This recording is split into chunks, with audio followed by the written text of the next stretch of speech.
frères et sœurs, nous arrivons au sommet de la liturgie de la parole.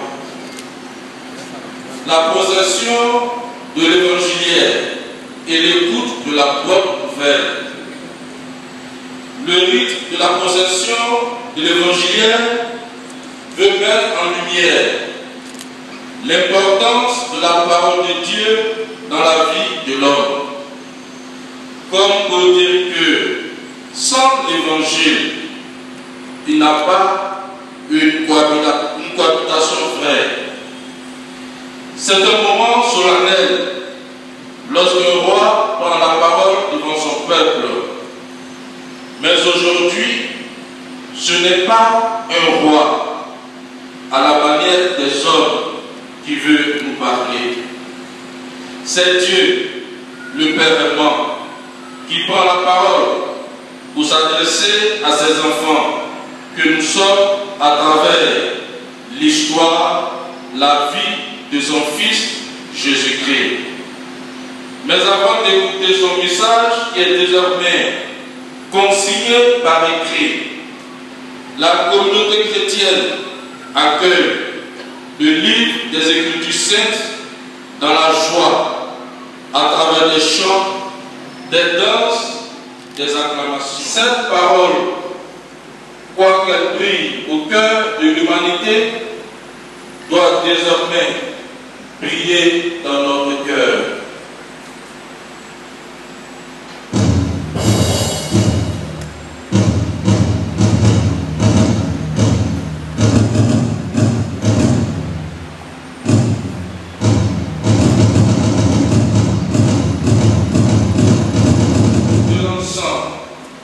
Dont la fumée monte dans les deux et le parfum, donnant une odeur agréable à nos intentions, la parole de Dieu fait son entrée dans notre communauté en ce jour très saint.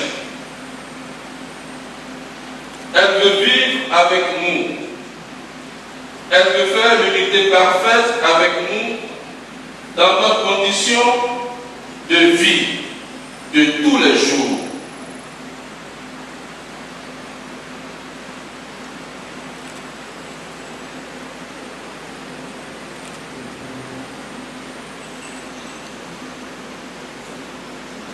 Parole, voici ta parole. Parole, source de vie surabondante. Parole qui retentit au cœur de l'homme. Parole, chemin de vie et d'éternité. Parole, plus précieuse que l'or. Oui, acclamons et bénissons cette parole. Lumière sur pas et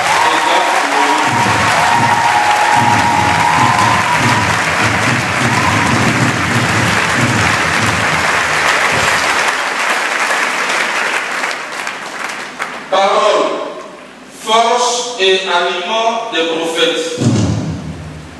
Parole, puissance et remède des consacrés.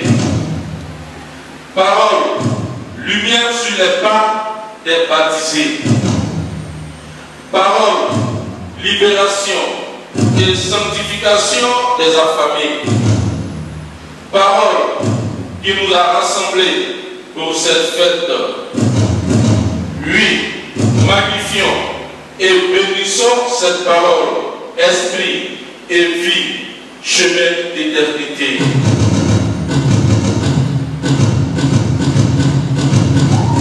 Parole dont le Père Raoul Amand Abbé fut inondé. Parole par laquelle Dieu l'a abreuvé. Parole par laquelle Dieu l'a consacré. Parole pour laquelle il veut vivre et exister. Parole qu'il s'engage à temps et à contre-temps à proclamer. Oui, contemplons et vivons cette parole, aliment de notre zèle prophétique et remède de notre foi statique.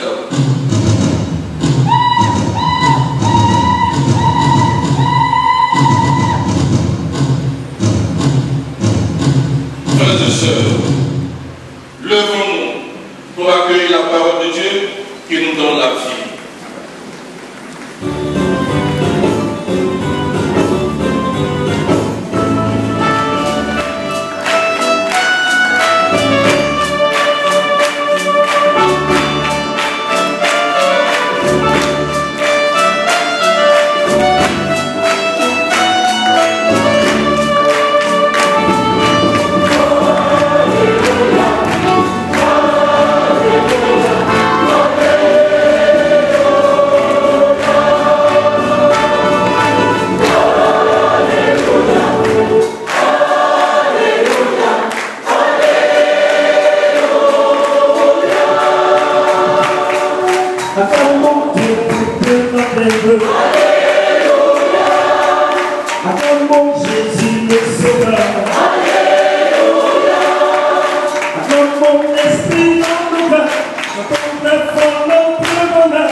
Eh bien moi, je vous dis de ne pas riposter aux méchants.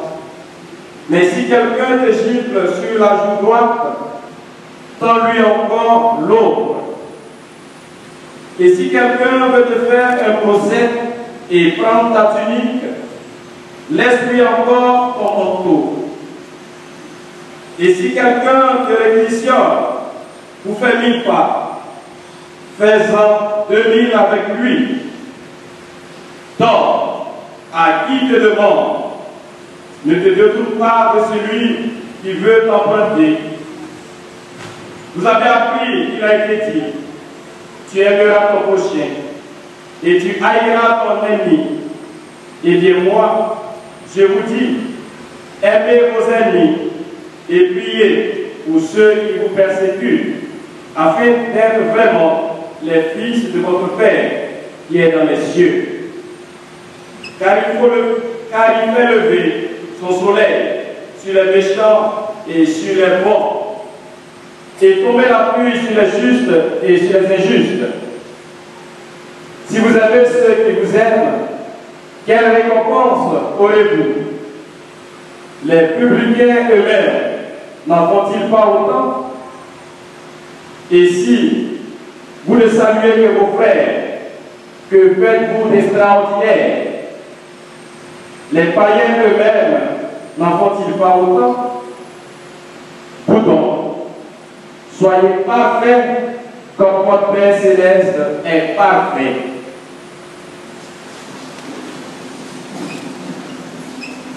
Acclamons la parole de Dieu.